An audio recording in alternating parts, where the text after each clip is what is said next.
Hello, everyone, and welcome back to the Showing Up to Your Life podcast and YouTube channel. My name is still Art Burns, and I am still really, really excited to be here with you today, as I am every single day, even on those days where excitement is not the first thing that comes to mind. Maybe I had not enough sleep, or maybe I was like kind of feeling a little off for some reason. It still somehow winds up being very exciting for me.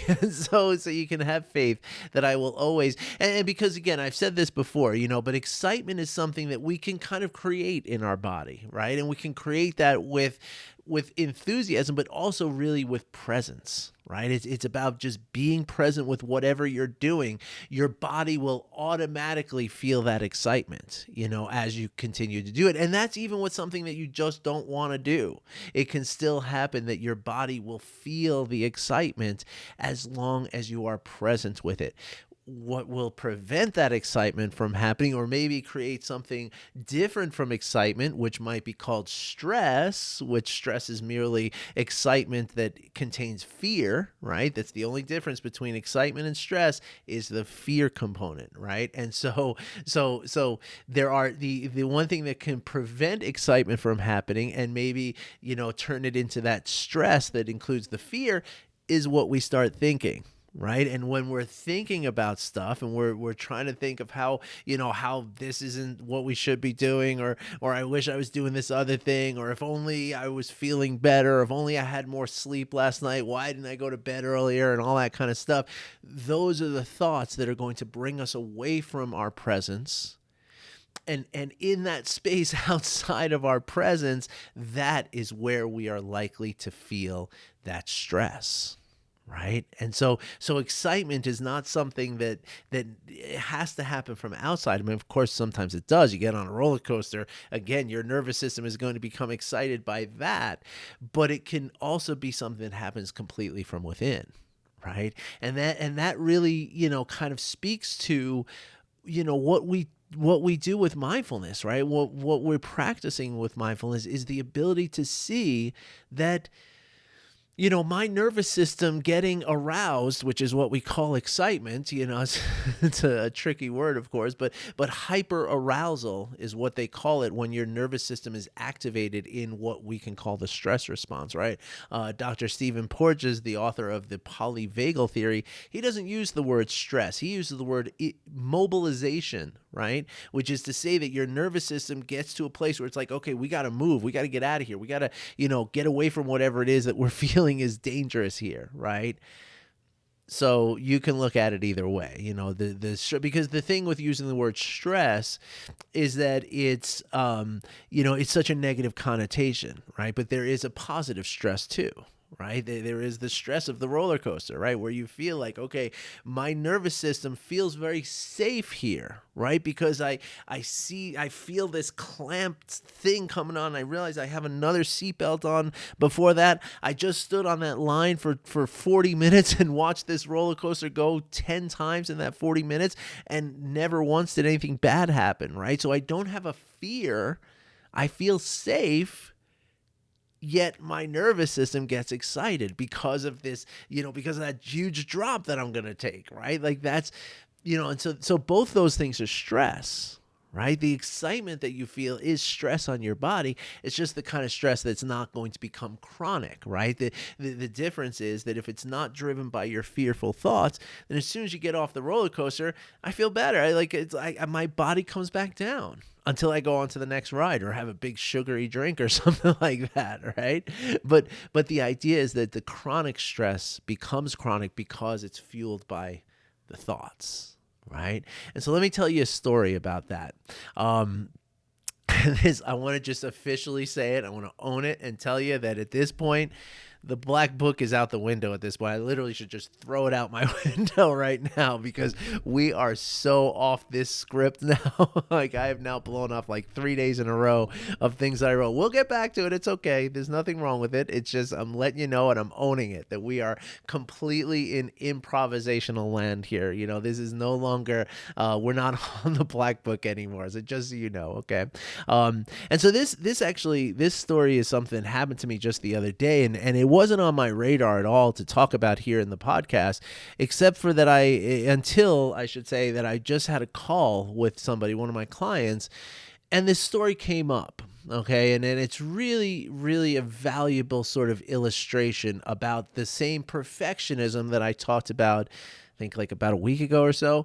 Perfectionism is this concept that we have, that many of us have, that is, we feel that, if we don't get it right, if we don't do something perfectly, right, then somehow that's a reflection upon us, right? Like that is an identified, flaw within us, right? We feel like I screwed up, right? I just didn't get it right. Therefore, everything that happens from here on is my fault. And then of course, in the extreme case, right, we can start to connect like, okay, it's because I took this trip that I didn't get to, to get home in time. So my kid didn't get didn't get to have this certain dinner. And then the next day they went and they had a test and they failed. And now they're going to not get a good job. And they're going to, they're going to live their life in a tent city in under a bridge somewhere, and it's all my fault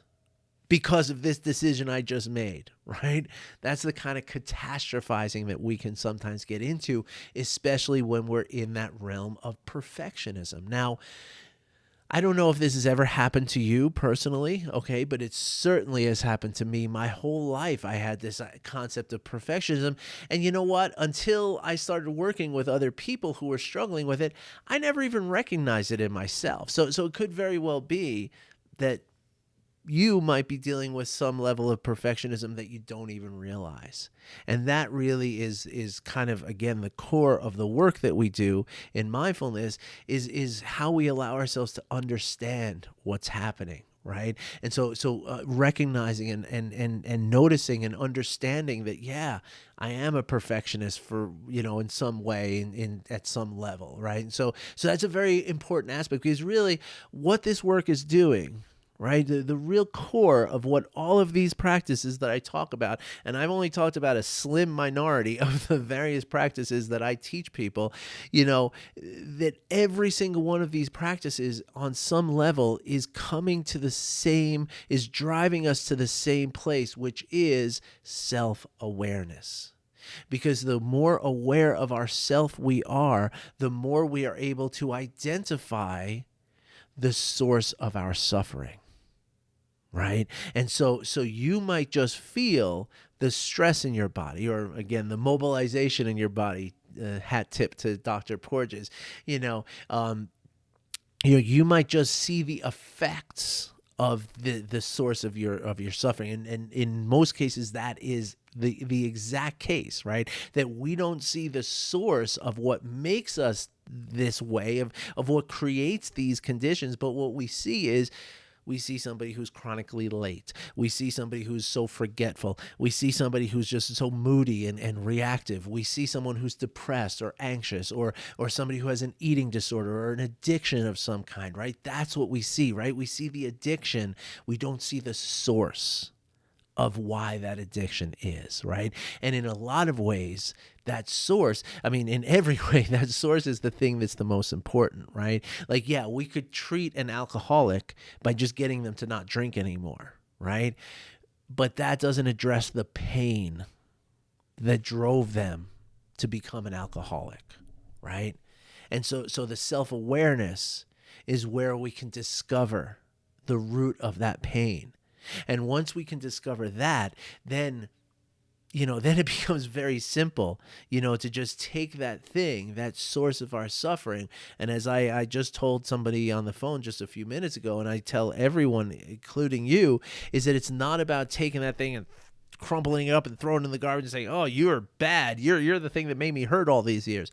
No, quite the opposite, in fact. What you want to do when you do find that thing is you want to put it on an altar. You want to honor it. You want to praise it for all that it tried to teach you and all that it tried to help you. This is the path, okay? But we're getting ahead of ourselves, okay? Because first you got to do the practices, right? You got to do the practice to find that thing. That's the key, right? Because trust me, once you find that thing, everything else is very, very simple, right? And something you don't need any help with, right? You'll just intuitively know what to do then, right? You'll know to put it on an altar. You won't need me to tell you that there. What you need me to tell you is how to find that perfectionism, right? Or whatever it is that is the thing. And in a lot of ways, it's not just perfectionism. And in many cases, it's a trauma that is the cause of the suffering, right? But the trauma is not the event, right? You can't go back and change the event that happened or series of events in the case of something like a complex PTSD kind of thing, right? It's not about going back and addressing the situation or the occurrence or the experience.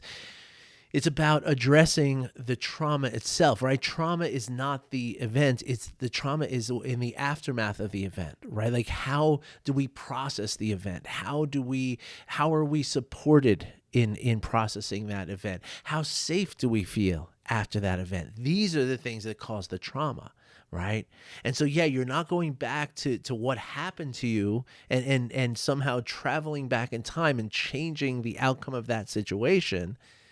But what you're doing is coming back to where in your body that memory lives.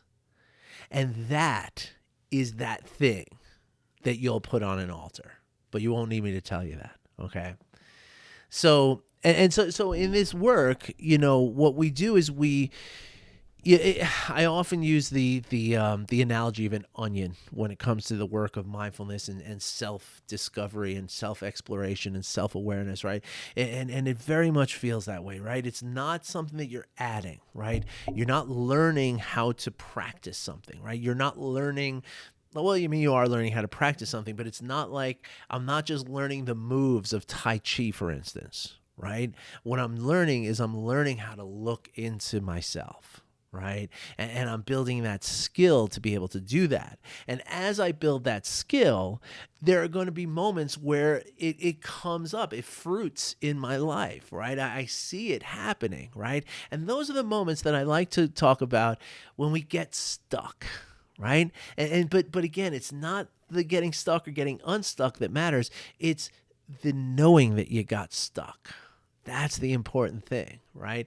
Ram Dass tells a hilarious story about when he went to go give a speech at a college, right? Which, he's given hundreds of speeches, thousands of speeches at colleges, right? And so there's one person at the college who's his kind of handler, right? And that's the person going to facilitate everything he needs, And they walk into the auditorium, and now he always specifically would, Ram Dass would request a certain kind of microphone, right? And the kind of microphone that he wanted had like a boom on it, right? So the stand was over here and the boom was here. So just like I have here, so he could actually, he didn't have a big microphone straight in front of him, and it could be off to the side, and that made him more comfortable, right? And so he always requested that kind of microphone, right? Or mic stand, if you will. And so he goes into this auditorium and he sees that it's not that kind. It's the traditional, just straight up, straight in front of your face, and it's going to be hard for him to relate to his audience. And he says, whoa, what's up with that microphone? And now here's Ram Dass, who's done literally tens of thousands of hours of meditation and work on himself, right? And in that moment, he says, whoa. What's with that mic stand? I specifically requested this other kind of mic stand. And the poor kid who's helping him, she's like, I'm sorry, but that's the only one that we had. And I don't know what, I'm sorry, And in that moment, in that beautiful, pristine moment, Ram Dass broke into hysterical laughter. Right? Where you're probably expecting me to say that he started getting angry, but no, he started laughing, like belly laughing, like joyously laughing. And he's laughing at the silliness. He's laughing at the fact that he got caught up in it. And in that moment that he noticed that he got caught up in it, it was just this beautiful moment of realization, of self-awareness. Right? So let me tell you about what happened to me the other day. So some of you might be on my social media network, and so I posted something about this the other day. So on like Sunday of last weekend, right? I was informed by my wife that she's on vacation these 2 weeks, but we're not going anywhere. I have too much going on, and COVID and money, and it's just not the time to go away. So she's still taking the time off of work, and we're doing like a staycation, right? right? And it's good because she's getting to spend a lot of time with the kids, and she's taking them on little day trips and little, getting together with their friends in ways that I'm not able to do throughout the week because I got to work and all that kind of stuff. And so I found out on Sunday. She says, "Hey, we have this play date with the group on Monday. We're going to be gone pretty much from 12 o'clock, until dinner. We're going to be gone." And Monday, as you all know, I've told you anyway. I don't know if you remember because I wouldn't if I was you. But Mondays and Tuesdays are the days off for me, right? So 1+1 = 2, and I had this light bulb moment where I said, "Oh my gosh, wait a minute! So I can do anything I want tomorrow. Like, this is amazing." And so as I lay there in bed and I was thinking about, like, okay, what can I do tomorrow? I'm going to go on a hike somewhere. I definitely want to go on a hike. I want to, get myself connected to nature somehow. And so I'm thinking, like, maybe I'll go up to Boulder. There's some hiking trails up there. Maybe I'll go into like the Golden area, which is to the west of Denver, and whereas Boulder's to the north of Denver. So I could go straight west, and there's some mountain hiking trails in there that I can go on that are really beautiful. Some of them are quite challenging. There's this other one that's like very shaded, so maybe I'll go there. I'm just kind of thinking, and boom, it came to me. It's like, no, I know where I want to go. 3-4 years ago, when we first moved to the area, we took the kids to a park called the Garden of the Gods in Colorado Springs. It's one of the most magnificent places on earth. It's so amazing. There's all these big rock formations that are like, 50, 60 feet tall, and they're, maybe 30, 40 feet, everything's, aggrandized, but they're like, literally they have plaques saying that this is dated 300 to 400 million years old, and so like you can feel like the dinosaurs, walking through these rock formations, and it's really an amazing place, right? And so when we went with the kids, we never got to see all of it, because it was a really hot day and the kids were like young and cranky. I went, oh, I want to get an ice cream, and and so we never really got to enjoy it. So it's like, that's where I'm going to go. I have complete control, and I can go there and I can do that, and I can just enjoy it for myself. This is perfect. That's what I'm going to do. So I wake up in the morning and I'm trying to get my stuff together. But of course, there's 10,000 little things going on, and the kids need me and my wife needs me. And I didn't wind up leaving until it was like almost noon or something. I'm like, oh God, now it's going to be really hot out there. I wanted to get out in the morning. But here we are. I'm just going to go, because this is what I plan to do. So whatever, I'm just going to go for it, right? So I start heading out. Now, normally, from my house to the Garden of the Gods should be maybe like 45 minutes to an hour. And there I am stuck in traffic, right? And like, I'm talking about traffic, right? And it's just like, you look and you're just, as far as the eye can see, there's traffic. And I talked to you all about how, accepting traffic. And I wasn't getting too tense about the traffic itself, but I was starting to doubt the decision that I made, right? I was like, oh no, look at this. I'm wasting all this time and I'm not hiking right now. And I feel like, did I make a mistake of choosing to come to the Garden of the Gods today? I should have just gone up to Boulder. I should have gone to Golden. I should have done something, like that wouldn't require traveling on the highway, and I would have not had traffic, right? And so I'm sitting there in the traffic, and it's slow and it's slogging, and it's, it is what it is. I got my music. I'm accepting of it, but I'm still, the thoughts of perfectionism are coming up. Like, I made the wrong choice, and even there were a couple of times where I thought about, okay, should I just turn around? Should I just get off here and go back up north? I can be in Boulder in another 40 minutes. Should I just do that? And these were the thoughts going through my mind. And that's the thing, like, when you're stuck in it, right, you realize, or you don't realize that I could waste an hour of my time, turning around, going to that place, and maybe that's crowded too. Maybe, whatever. Like, it's just you make yourself nuts, right? And so I again, that was the one time where I saw myself stuck a little bit. That was the first time, right? Where I said, oh, look at me. I'm getting stuck in my perfectionism. So no, let's just be patient. Let's just get to the Garden of the Gods and see what happens. Let's just try to maintain curiosity about it. Same way I tell you all the time to do, right? So I did that. And so I get over to the Garden of the Gods. You get off the exit and you got to drive like 2-3 miles through the streets and up into the hills. And then you get into the Garden of the Gods. it looked like Disney World. I mean, there were so many people there, and not like people hiking, right? Like not people with, their gear and their, like just getting out there and going out on the trail. I mean, you're talking about people with, cameras hanging off their necks and, just, people who, they were wearing like heeled shoes. They were not going hiking. They're just in the park. The way it's set up is the park, has all these big monuments, and then the trails are out past that, right? And so now I'm like, oh my gosh, as I'm walking up, and I'm like, this was such a mistake. This is so horrible. What the hell did I do to myself? This is like such a wasted day. This is going to be worse than if I just sat at home and just did, cleaned the floors or something at home. This is terrible. I saw myself stuck again. I said, wait a second, Art. How do you know that it's terrible? You're just walking up to it right now. How do you know what it's going to be? You don't know what it's going to be. So, and again, at that moment, I was like, should I get back in the car and drive up to Boulder, or should I just go, I could even go south a little bit more to like, there's some hiking trails, south of Colorado Springs I could go to. Should I just bail on this? This is not perfect. Again, I'll wind up spending my whole day in the car, That's not the answer. So just be patient, realize you got stuck in your perfectionism again, and just allow yourself to be present with what's happening, right?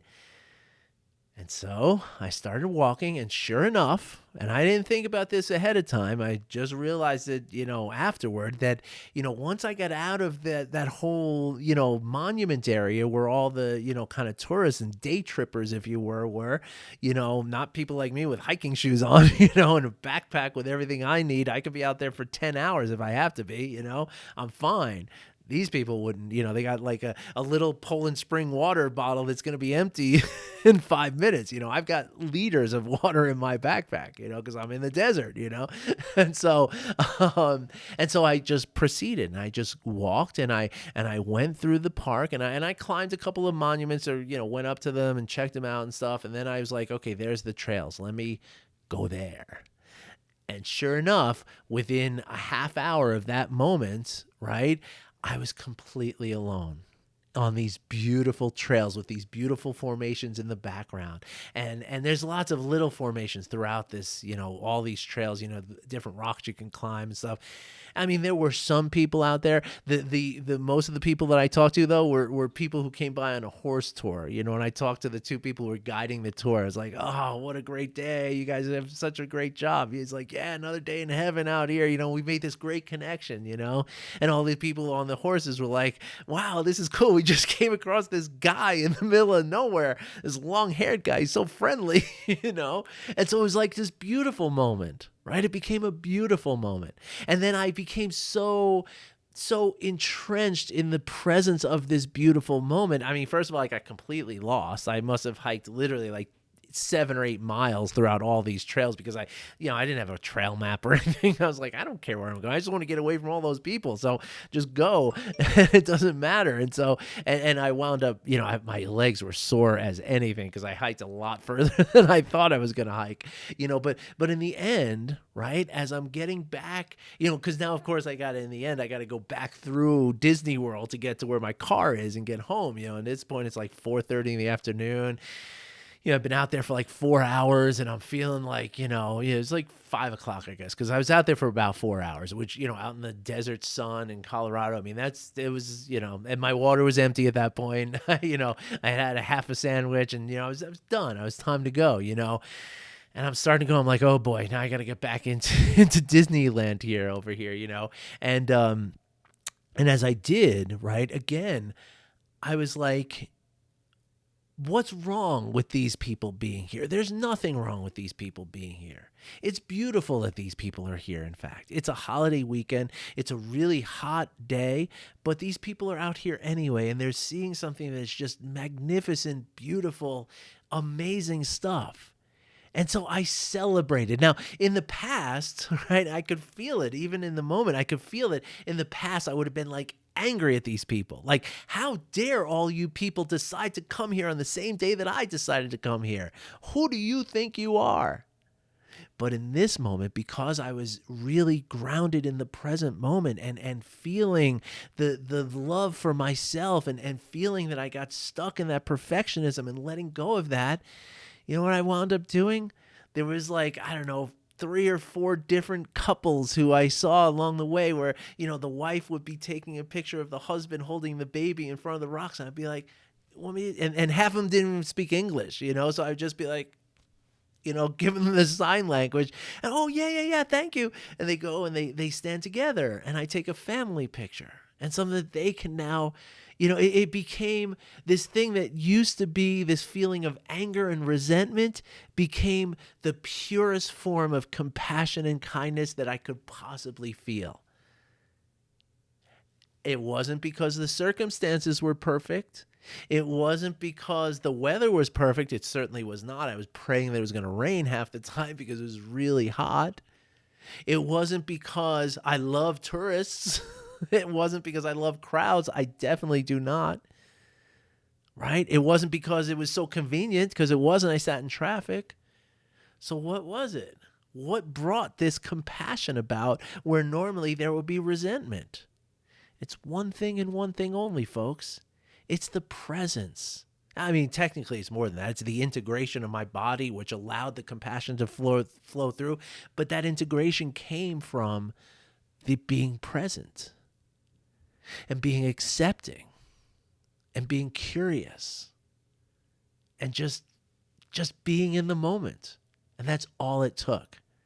Now, of course, I've practiced a lot. Right? So I noticed the perfectionism, right? And that's where, again, I talked in the beginning of this podcast episode that it's important to practice, right? It's not enough just to hear me talk about all this. I hope that it helps you what I'm saying here, of course, but if that's all you're doing, then you're not going to develop that self-awareness.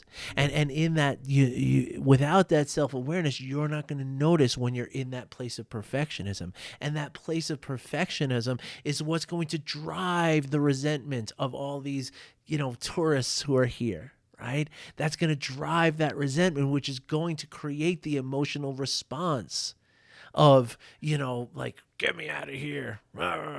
Get out of my way, you silly tourist. I got to get to my car, right? That's what creates it.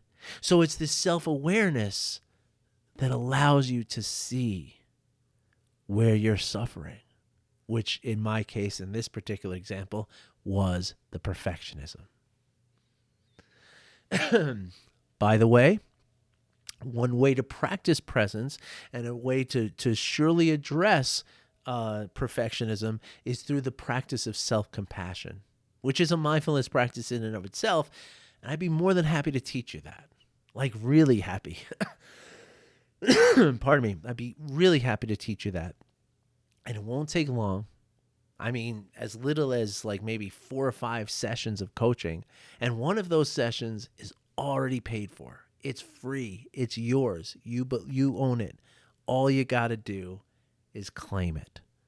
And the way you claim it is by clicking the link in the description. And then you can share and like and subscribe and all that YouTube stuff too, if you don't mind. And rate and review on the podcast, all that stuff would be very, very helpful. But most importantly, check that link, because that is your ticket to the practices that are going to allow you to understand, to be in touch, and to be able to be resilient in the way that I was last Monday, in a way that, quite frankly, shocks me even to this day, because it was not the way that it is not the automatic normal way for me. Not at all. Not even close. In fact, it's like the polar opposite. All right, everybody. Wish you well. I'll be back in tomorrow. Hope you have a great day. Hope you're meeting the day with presence, acceptance, compassion, and curiosity. Take care. I'll talk to you soon.